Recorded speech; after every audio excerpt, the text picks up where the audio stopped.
आज की वीडियो है दोस्तों 3 powerful tips of the sales. पहली हमारी टिप्स है दोस्तों, वो है full confidence of your product.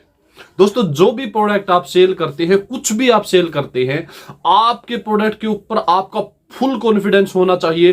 पूरा कॉन्फिडेंस आपका उसके ऊपर होना चाहिए, पूरा भरोसा यदि आपका उसके ऊपर होगा तो ही आप सेल कर पाएंगे दोस्तों, वरना नहीं सेल कर पाएंगे।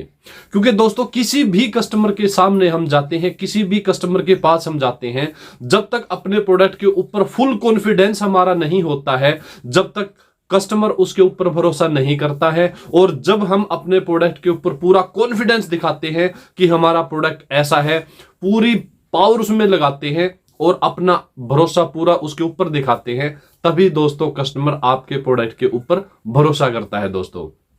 तो इसीलिए दोस्तों यदि आप सेल्स में हैं तो आपके प्रोडक्ट के ऊपर फुल कॉन्फिडेंस आपका होना चाहिए, और फिर आपकी देखिए दोस्तों अच्छी सेल आप कर पाएंगे दोस्तों। अगला पॉइंट है दोस्तों हमारा एंथुसियाज्म, यानी कि उत्साह। दोस्तों आप कहीं भी जैसे कुछ भी काम करते हैं, जब तक आपकी पिच में आप कस्टमर से बात करते हैं, यदि उसके अंदर उत्साह नहीं होगा तो दोस्तों आपकी सेल्स नहीं हो सकती दोस्तों। क्योंकि 10% जो सेल्स होती है वो आपकी पर्सनैलिटी, आपकी कम्युनिकेशन स्किल्स, आपके प्रोडक्ट की पैकिंग के ऊपर, उन चीजों के ऊपर 10% सेल्स होती है दोस्तों। और जो 90% सेल होती है दोस्तों, वो आपके एंथुसियाज्म की वजह से होती है, आपकी उत्साह की वजह से होती है दोस्तों।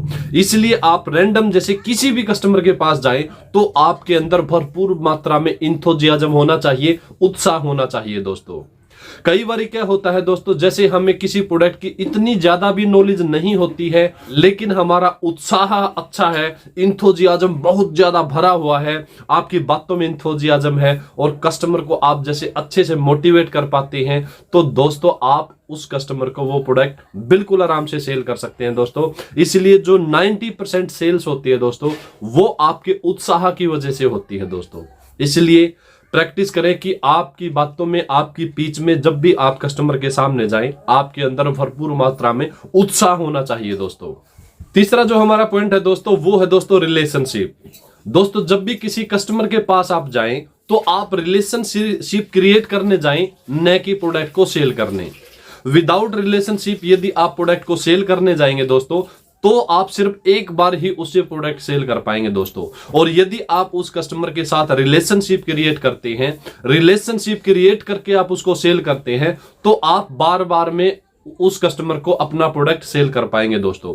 क्योंकि जैसे ही हमारा रिलेशन क्रिएट होगा तो वो कस्टमर हमसे एक कनेक्ट हो जाएगा और हमसे दिल से और मन से जुड़ जाएगा दोस्तों। इसलिए जब भी किसी कस्टमर के पास आप जाएं, आप प्रोडक्ट को सेल करने न जाएं, बल्कि आप रिलेशनशिप क्रिएट करने जाएं, और रिलेशनशिप क्रिएट जब आपका हो जाएगा तो बार बार में आप अपने प्रोडक्ट को सेल कर पाएंगे दोस्तों।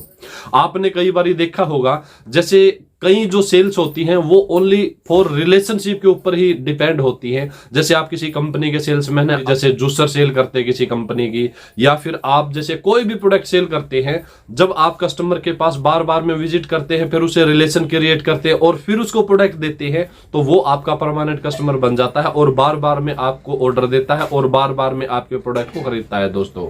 लेकिन डोर टू डोर सेल्स एक ऐसी सेल्स होती है जो कि विदाउट रिलेशनशिप क्रिएट के ऊपर आपको सेल करनी होती है, और डोर टू डोर में सेल में एक कस्टमर को सिर्फ एक ही बार हम प्रोडक्ट सेल करते हैं। तो इसलिए डोर टू डोर सेल्स में सबसे ज्यादा जो रिजल्ट्स मिलते हैं वो लॉ ऑफ एवरेज की वजह से मिलते हैं दोस्तों। आप इन तीनों पावरफुल टिप्स को यदि सेल्स के अंदर यूज करेंगे तो बहुत ही अच्छी सेल दोस्तों आप कर पाएंगे। तो इसलिए दोस्तों यदि आप सेल्स में हैं तो इन तरीकों को यूज करें।